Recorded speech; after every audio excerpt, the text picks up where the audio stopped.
જૂનો પંડ્યા બ્રિજ જર્જરિત થયો છે। પંડ્યા બ્રિજના રેલવેના બીમમાં તિરાડો પડી ચૂકી છે।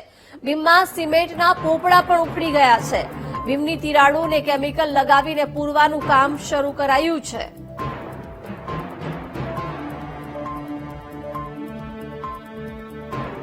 અત્યારે એક વાત દુઃખથી કહીશ કે તંત્ર જે નવા બ્રિજ બનાવી રહ્યો છે, નવા બ્રિજ બી ગમે ત્યારે તૂટી પડે છે।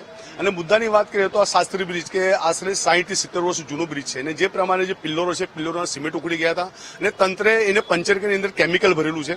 જે વાતની અમને જાણ થતા અમે એક ગંભીરતા આ વિષય સાવચેતીના ધ્યાનમાં લઈને અમે ગઈકાલે રેલવે સુપ્રિન્ટેન્ડન્ટને મળીને આવ્યા હતા। આ વિષય પર એમને જાણ પણ કરી હતી, એ આગળ પગલાં લેવાના છે। મુદ્દાની વાત છે કે આ શાસ્ત્રી બ્રિજ પર જયારે અટલ બ્રિજ બન્યા બાદ અહીંથી આ બ્રિજનું ભારણ ખૂબ વધી ગયું છે। લોકો મોટા વેહિકલ અવર જવર કરતા ઘણી વાર તો મોટા વાહનો જાય એટલે બ્રિજ આખો વાઇબ્રેશન કરતો હોય તો આ એક ગંભીર વિષય હોઈ શકે। સાવચેતી અમારી સૌની જવાબદારી બને છે અને જવાબદારીના ભાગરૂપે તંત્રને એક રિક્વેસ્ટ કરીશ કે આ જે તંત્ર પર સ્થળ પર આને પ્રોપર તપાસ કરે ને યોગ્ય નિવારણ લાવે એ જ હું માંગ કરીશ। વડોદરા શહેરનો સૌથી જૂનો પંડ્યા બ્રિજ છે જર્જરિત હાલતમાં થયો છે। રેલવે વિભાગના જે અંદરમાં આવે છે એ ભાગના બીમ છે જર્જરિત થઈ ગયા છે, એમાં તિરાડો જોવા મળી રહી છે। આપ જોઈ રહ્યા છો દ્રશ્યો કે રેલવેના વિભાગના અંડરમાં આવતો આ જે બ્રિજ છે અને એના બીમ છે એ ખવાઈ ગયા છે, એ જર્જરિત હાલતમાં છે, એની તિરાડો જોવા મળી રહી છે। બીમનો ભાગ છે જે ઉપસી ગયો છે એટલે ફૂલાઈ ગયો છે એવી હાલતમાં અત્યારે આ બીમ છે। એટલે જર્જરિત થયેલો આ બ્રિજ છે અને વહેલી તકે રિનોવેટ કરવો જોઈએ। આ બ્રિજનો જે રિપોર્ટ કરાવવો જોઈએ કે કેટલી સ્ટ્રેન્થ છે એની, એ રિપોર્ટ પણ કરાવવો જોઈએ। અત્યારે વિપક્ષના નેતા અમીબેન રાવત અહીંયા પહોંચ્યા છે અને શું કહી રહ્યા છે એમની સાથે વાત કરું। બેન, શું કહો છો? સૌથી જૂનો આ બ્રિજ, કેવી હાલત છે આ બ્રિજની, કેટલી જરૂરિયાત છે? લગભગ 55 વર્ષ જૂનો આ બ્રિજ છે।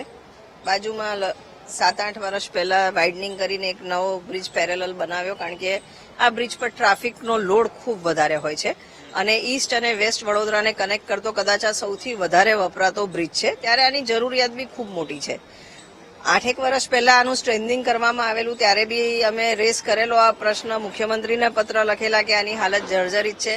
તો ઉપરના પેરાપેટ બી રિપેર કરવામાં આવેલા, અમુક જગ્યાએ જ્યાં પડી જાય ને આ કોલમ બીમ બી સ્ટ્રેન્થન કરેલા જોવાય છે।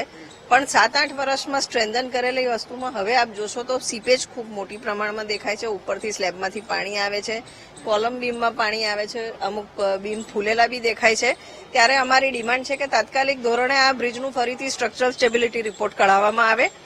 જરૂર હોય ત્યાં એનું સ્ટ્રેન્થનિંગ કરે કાં તો રિપેર કરે, અને રિપેરેબલ ના હોય ને સ્ટ્રક્ચરલી આખું ખરાબ થયું હોય તો નવો બ્રિજ બનાવવાની જરૂર હોય તો એની વાતે બી વિચારણા થવી જોઈએ। આ બાબતે કમિશનરનું ધ્યાન દોરીને રેલવે મારફત એને રિપેર કરાવવું કે જે બી નિર્ણય લેવાનો હોય તેના માટે સંકલન કરવા માટે બી અમે આજે કાગળ લખી અને ડિમાન્ડ કરી છે અને એક્ઝિક્યુટિવ એન્જિનિયર સાથે બી વાત કરી છે કે તાત્કાલિક આના પર નિર્ણય લેવો જોઈએ, કારણ કે ખૂબ વપરાતો બ્રિજ છે। જો રિસ્કી હોય ને ના કરે નારાયણ કોઈ હોનારત થાય તો ખૂબ મોટી દુર્ઘટના થઈ શકે છે।